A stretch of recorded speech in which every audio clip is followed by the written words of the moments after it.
Terima kasih Anda masih bersama kami di Political Show. Kini giliran suara mahasiswa, suara teman-teman muda, generasi muda menanggapi soal dugaan gratifikasi dan gaya hidup mewah yang dipertontonkan oleh putra-putranya Pak Jokowi. Silakan perwakilan dari teman-teman FISIP UPN Veteran Jakarta. Siapa perwakilannya? Oke, perkenalkan nama saya Raul dari BEM FISIP UPN Veteran Jakarta. Izin bertanya bahwa tadi sudah melihat diskusi yang sangat berdaging bagi kami, tapi yang saya nyatakan di sini adalah bahwa kemirisan kami sebagai mahasiswa melihat bagaimana pejabat negara saat ini memakai fasilitas-fasilitas yang luar biasa, sedangkan kami rakyat di bawah sini menangis mengeringis kesakitan tentang bagaimana bahan pokok dan lain-lainnya gitu. Tapi yang saya tanyakan kepada narasumber, bagaimana fenomena-fenomena yang terjadi pada saat ini di mana para pejabat ini memakai kendaraan pribadi yang mewah-mewahan dan lain-lain. Apakah itu termasuk hal yang memang diperlukan digunakan sebagai pejabat publik, yang dimana yang kita ketahui pada lusa kemarin ketika Paus datang ke sini, dia menggunakan fasilitas yang memang ekonomi dan lain-lain, dan itu seharusnya menjadi contoh bagi pejabat kami, karena pejabat negara ataupun para perwakilan rakyat dari kami adalah representasi dari kami gitu. Terima kasih. Baik, bagus banget nih. Satu lagi. Oke, perkenalkan nama saya Mirza Barfezian, saya dari Badan Eksekutif Mahasiswa FISIP UPN Veteran Jakarta. Saya ingin mengajukan pertanyaan kepada Mas Ubed dan juga Mas Kurnia. Saya pernah membaca buku Nicholas Machiavelli yang berjudul The Prince. Nah, itu di dalam buku itu disebutkan bahwa, saya mengutip beberapa kata-katanya, yaitu the ends justify the means, atau menghalalkan segala cara untuk menjaga kekuasaan walaupun dengan cara yang immoral. Nah, jika kita kaitkan keluarga Pak Jokowi yang berkehidupan mewah-mewahan ini, apakah itu dapat dijadikan sebagai alat legitimasi yang sah, atau malah menjadi indikasi abuse of power? Sekian, terima kasih. Oke, baik. Saya kasih kesempatan dulu ke Bang Noel dulu. Bang Noel, ini Pak Jokowi itu sebelumnya sudah pernah memberikan pengarahan ya kepada kepala-kepala daerah, kepada menteri-menterinya supaya jangan bergaya hidup mewah. Tapi ini seperti yang tadi disampaikan oleh teman-teman mahasiswa bahwa ini justru dipertontonkan oleh pejabat negara, oleh putra-putranya Pak Jokowi. Padahal Pak Jokowi sebelumnya sudah pernah menyampaikan jangan bergaya hidup mewah. Ini kan kontras sekali dengan citranya Pak Jokowi yang selama ini sangat sederhana, tapi ini justru putra-putranya menggunakan jet pribadi, sangat bertolak belakang. Oke, mungkin saya akan sedikit menjawab bahwa kawan-kawan mahasiswa tetap kritis, jangan tidak. Itu. Kemudian ada penyimpangan atau abuse of power, lawan, jangan enggak. Karena hari ini harapan rakyat itu kawan-kawan, kepal tangannya, teriak, lawan, hukum mati para koruptor, itu yang paling penting. Enggak, tapi relawannya Pak Jokowi memang nggak sedih melihat Pak Jokowi kan citranya itu sederhana.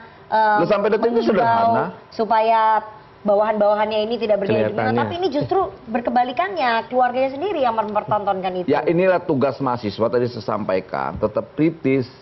Artinya gini, ya Pak Jokowi mungkin sadar sekali ya, ada semacam penyimpangan gaya style ya yang dilakukan oleh anaknya.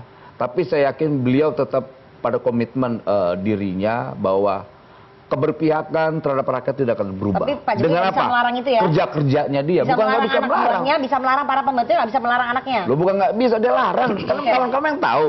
Pokoknya sekali lagi gini, kritis itu penting. Jangan pernah takut. Kedua, jangan biarkan kekuasaan itu menyimpang. Lawan. Oke, baik. Bang Silvester silahkan menanggapi tadi bahwa ini kontras sekali Pak Jokowi menyampaikan ke publik, ke para pembantunya supaya tidak boleh bergaya hidup mewah, tidak boleh flexing, tapi ini justru dilakukan oleh lingkup terdekatnya Pak Jokowi, putra-putranya. Ya, harusnya memang apa yang dikatakan adik-adik mahasiswa itu benar sekali ya, dan memang hidup sederhana itu bagus, baik gitu loh. Dan kita lihat selama ini ya kan, sepanjang saya mengenal Mas Gibran dan Mas Kaisang, kemana-mana kami juga makan juga di emperan jalan gitu loh. Yang selama ini ya, hanya ketika mengenai naik jet pribadi ini ya nanti kita lihat gitu alasannya apa. Apakah benar-benar urgent, mungkin mau berobat atau ada sesuatu, mungkin bagian dari bisnis mereka ya. Mereka punya bisnis yang cukup besar gitu, valuasinya juga mungkin triliun, ya kan? Mungkin itu memang dari fasilitas bisnisnya. Kita nanti Mas Kaisang yang akan menjelaskan sendiri. Tapi intinya bahwa saya juga menghargai gitu loh, bahwa Pak Jokowi ini orang yang sederhana, termasuk ibu negara ya. Dan sampai saat ini, kenapa saya tetap mendukung Pak Jokowi? Karena saya belum melihat Pak Jokowi dan anak-anaknya melakukan korupsi, ya kan? Sampai saat ini, kalau beliau melakukan korupsi, saya akan di barisan orang yang menentang. Intinya itu. Silakan Mas Ubed menjawab tadi pertanyaan soal abuse of power. Saya kira pandangan Niccolo Machiavelli itu menemukan konteksnya dalam kasus Indonesia. Misalnya banyak peneliti yang kemudian menemukan teman-teman yang bisa dipertanggungjawabkan karena ditulis di jurnal dan lain-lain, bahwa memang apa yang terjadi di Indonesia itu bisa juga disebut sebagai autocratic legalism. Kekuasaan melakukan banyak hal demi kekuasaannya, lalu dibungkus dengan sebuah undang-undang misalnya. Seperti misalnya revisi undang-undang KPK. Itu kan ada interest di situ untuk membuat KPK di bawah eksekutif. Itu autocratic legalism. Dan itu bagian dari perspektifnya Niccolo Machiavelli bahwa menghalalkan segala cara demi melindungi diri, kekuasaan, dan seterusnya. Tidak hanya dalam kasus revisi undang-undang KPK, tapi juga undang-undang Omnibus Law misalnya. Yang Mahkamah Konstitusi menyebut bahwa ini inkonstitusional. Tapi kemudian Presiden membuat Perpu. Perpu itu adalah produk undang-undang yang tidak ada meaningful participation. Dan seterusnya. Kemudian putusan MK nomor 90. Itu bagian dari autocratic legalism. Jadi kalau apakah pertanyaannya apa yang terjadi hari ini di Indonesia itu bisa dibenarkan menggunakan analisisnya Machiavelli? Benar. Bahkan sudah ada yang menulis Profesor Sukidi kalau tidak salah dengan judul Machiavelli, Java Machiavelli.